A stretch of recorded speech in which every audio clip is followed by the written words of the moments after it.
ዘመናትን የተሻገረው የኢትዮጵያና ኡጋንዳ ግንኙነት በሚኒስትሮች የጋራ ኮሚሽን ደረጃ በ2003 ዓ.ም ከተቋቋመ ወዲህ እስከ 2011 ዓ.ም በ3 ዙሮች ተካሂዷል። የጋራ ኮሚሽኑ ከ6 ዓመታት መልስ በአዲስ አበባ ባደረገው ጉባኤ በ8 ዘርፎች ትብብርን ለማጠናከርና በጋራ ለመስራት ያለሙ ስምምነቶችን ፈርሟል።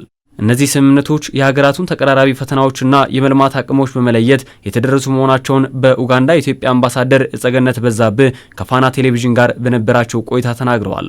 ዩጋንዳና ኢትዮጵያ በአብዛኛው የብሔራዊ ጥቅማችን ወይም ደግሞ በጎረቤት አካባቢ በሪጅኑ የሚያጋጥመን ችግሮች ተመጋጋቢነት ያለው ነው። ስለዚህ ከዩጋንዳ ጋር እጅግ የጠነከረ የሁለትዮሽ ግንኙነት ማድረግ እንዲሁም ደግሞ በሪጅናል ወይም ደግሞ በክልሉ ላይ በትብብር ማዕቀፍ መስራት የሁለቱን ሀገራት ብሔራዊ ጥቅም የበለጠ ከፍ ያደርጋል።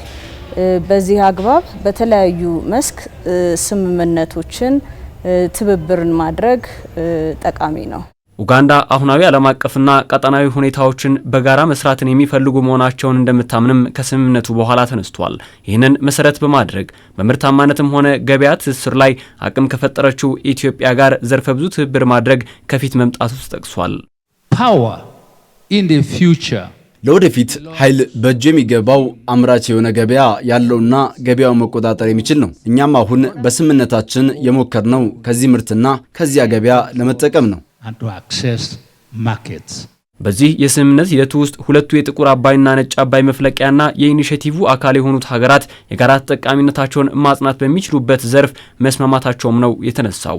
ይህንን ይበልጥ ለማሳደግ የኡጋንዳ የወቅቱ ሊቀመንበርነትም ሆነ የተፋሰሱ ሀገራት ትብብርን መጠቀም እንደሚገባም ተገልጿል።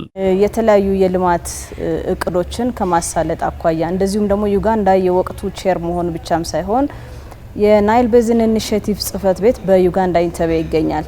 ይህ ጽህፈት ቤት በኢኒሼቲቭ ደረጃ ከሁለት አስርት ዓመታት በላይ የቆየ ነውና አሁን በሲኤፍኤ መሰረት 6 አገራት ራቲፋይ አድርገው ኢንስትሩመንታቸውን ዲፖዚት ካደረጉ ይሄንን ተቋም ወደ ኮሚሽን የማሳደግና በኮሚሽኑ ሌቨል ያሉ በትራንስ ባውንደሪ ሪሶርሳችን መሰረት ባደረገ ምን የልማት ስራዎችን መስራት ይቻላል የሚሉ የተለያዩ ፕሮጀክቶችን ቀርጾ ለአገራቱ ጥቅም እንደዚሁም ደግሞ በአገራቱ ላይ ለሚኖሩ ህዝቦች ጥቅም ማዕከል ያደረገ ስራን ለመስራት ትልቅ የትብብር ማዕቀፍ ይሆናል ማለት ነው። ለዓመታት ሲያስተዳድር የቆየው የናይል ወንዝ ተጠቃሚነት ስምምነት አሳሪና በሁለት ሀገራት ፍላጎት ላይ ብቻ የተመሰረተ እንደነበርም ተነስቷል። ይህ ሂደት ማሻያዎችን እንደሚሻም በኡጋንዳ በኩል ቀርቧል። የያኔው የቀኝ ግዛት ስምምነት በብሪቲሽና ግብጾች መካከል የተደረሰ ስምምነት ነው። እንደ ሱዳንና ኡጋንዳ ሌሎችም ያለን ሀገራት ደግሞ ቀኝ ግዛት ውስጥ ነበርን። ስለዚህ በጥገኝነት የተዳደርንበት ነው። በአራተኛው የሚኒስትሮቹ የጋራ ኮሚሽን ጉባኤ ላይ ይህንን ማሻሻል የሚችለውንና የሀገራቱን ሁለንተናዊ ተጠቃሚነት ያረጋግጣል ተብሎ ለታመነበት የተፋሰሱን ኢኒሼቲቭ ወደ ኮሚሽን የማሸጋገር ሂደት ላይም ውይይት መደረጉ ተጠቅሷል። ይህም በቀጣዮቹ ወራት ኮሚሽኑ ወደ ስራ መግባት በሚችልበት ሁኔታ ላይ ምቹ ምህዳር ለመፍጠር የሚረዳ ነው። በዚህ ጂኤምሲ ይህንን ቀደም ሲል የነበረውን ግንኙነት የበለጠ በተጠናከረ መንገድ መቀጠል እንዲሁም ደግሞ ኦክቶበር 13 ጀምሮ ይሄንን 6ቱ ሀገራት ከፈረሙ በኋላ ኮሚሽኑን የማቋቋም ነገር ይጠበቃል። ስለዚህ በዚህ ስብሰባ አንዱ የታየው ይሄንን የተፋጠነ አድርጎ ኮሚሽኑን ወደ ማቋቋም የመሄዱ ሂደት በጋራ ለማፋጠን ስምምነት ላይ ደረሰ።